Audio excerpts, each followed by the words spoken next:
The first public testimony of former FBI Director Jim Comey since his firing by President Trump captured the Capitol's attention this week, but there were other significant developments on the Hill outside of that spotlight.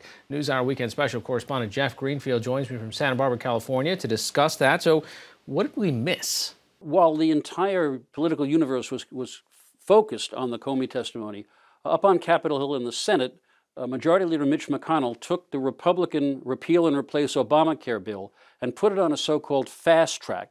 That means it can go right to the floor of the Senate with no committee meetings, no hearings, virtually no debate, and it will only take 50 votes to pass it.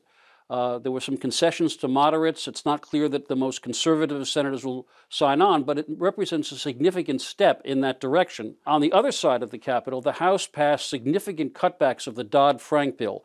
That's the legislation that puts significant caps on what big banks could do in the wake of the financial meltdown of 2008.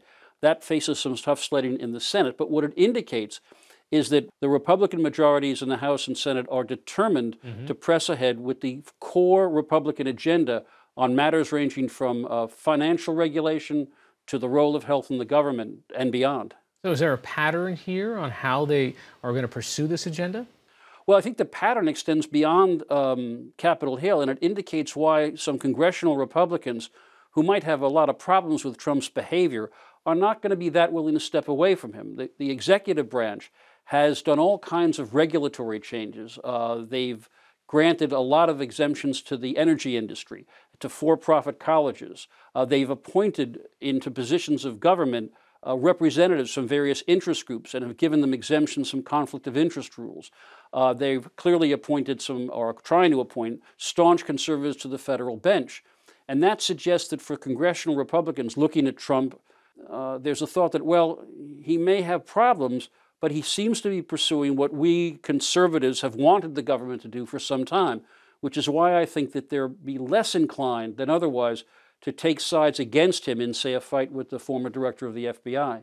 So where does this leave the president then? On Thursday, we heard basically Jim Comey say that the president in some ways lied, and then Friday, we explicitly heard the president refute that. Well, you know, I think in the short run, and we've talked about this before, the whole impeachment idea is a non-starter. We don't have a lot of history about impeachment, but one thing we can assert is as long as the president retains the support of his or her party, removal from office is almost impossible. But when the president said publicly he'd be willing to to testify under oath before Special Counsel Mueller, he may have bought himself a world of trouble. Because once you testify under oath, anything you say that's false can be used as either a source of a criminal indictment or, in the case of a president, impeachment. And under those circumstances, I think you would see congressional Republicans, particularly from those in the swing districts, begin to move away from him. The fact of the matter is right now, whatever his overall poll numbers are, he is hugely popular within his party. Yep. But I do think he set himself up for a potential problem with that statement about testifying under oath. All right, Jeff Greenfield, thanks so much.